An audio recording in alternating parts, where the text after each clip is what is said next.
Narum payu nioskum ka chananam daki padba ka bril nyotar. Katba ka jingyale kadang jur bahap dengan Israel bat Iran nrai Presiden Donald Trump jong ka US ulakam mentakas ni bagiti ki artli kiri kin sapoi sa ka jingya shong suk shong sngan no shen bat Trump udah keren kop hiru ba kumba ulale ya ka India bat ka Pakistan kum taun sa penbet ya ka Israel bat ka Iran ru kumju dang kandiat kenta kam menchua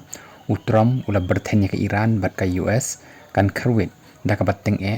lada kite kari kan pentut ya ka Amerika bat menta ulai thu berkidon sibun ki jingelang ki jinga keren da ka phone bat upen tikena ba kan sawan shen ka jingsuk apa dengan ka Israel bat ka Iran bat ka Israel ka dei ban poi sa ka jingya be bat ngin wan ra ka jingya sngo thu lang jongki kumbang ile ya ka Pakistan bat ka India ha ka bangin pendan kam ya ka khai pateng bat ka United States da ka badan ya ki jing shisha ki babiang ya ki arngut kinang elam ki bakli bakin wan ra ya ka jingya be bat ban sange na ka jingele thma ong Trump habat ho ha ka truth social